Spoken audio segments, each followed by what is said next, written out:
Female soldiers can do the job. The qualities that are most important in all military jobs, things like integrity, moral courage, and determination, have nothing to do with gender. Of the more than 250,000 soldiers sent to the Middle East as part of Operation Iraqi Freedom, 1 out of every 7 was a woman.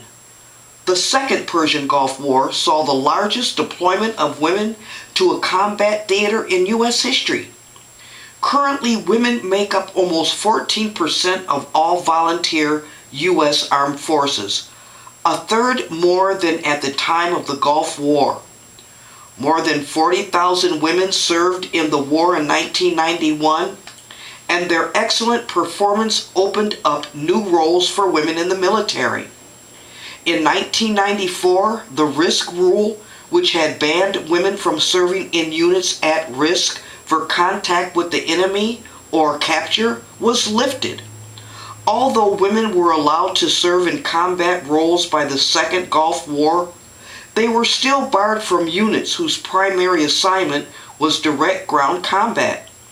This ban prevented them from serving in the infantry, in the Armed and Special Forces unit, and on submarine missions. However, women piloted fighter jets and helicopters. Women dropped bombs. Women launched Tomahawk missiles and returned fire if ambushed. And women served as military police. A woman soldier could fly a bomber, but she could not be one of the paratroopers who jumped out of a plane. The debate over whether or not women should be allowed to engage in ground combat draws strong views on both sides of the issue.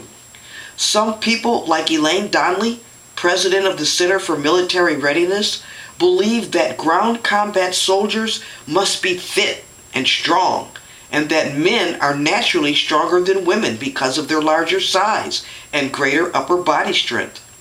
Gender norm training in the military measures equal effort instead of actual results, explained Donnelly, because gender norm doesn't exist on the battlefield.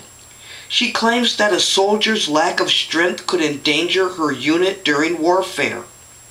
Other people believe that a woman can hold her own on the battlefield because they go through the same training as men. Jacqueline Thompson was angered after making it through the grueling training to be a U.S. Marine, only to be left behind at a desk job when her battalion was shipped off to war in Iraq. She said, "We go through the same boot camp, so why shouldn't I be able to go over and fight?" Already, Canada, South Africa, and some Scandinavian countries allow women to fight in ground combat missions. People opposed to sending women soldiers to the front lines claim that Americans are not prepared for females to be killed or captured. However, the events of the Gulf War shape that the front lines have blurred in modern warfare. When an enemy fires long-range missiles, soldiers in the rear lines are in danger too.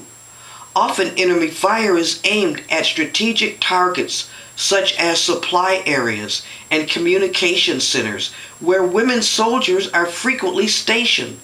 So women have proven that they can fight in ground combat, and they do it well in serving and protecting in the armed forces.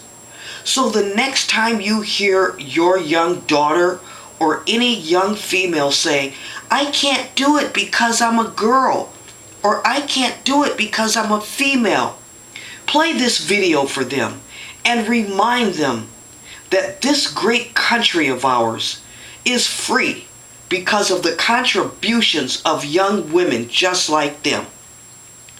Like, subscribe. You must be a genius. You've got to think for yourself. This is a Marologic channel.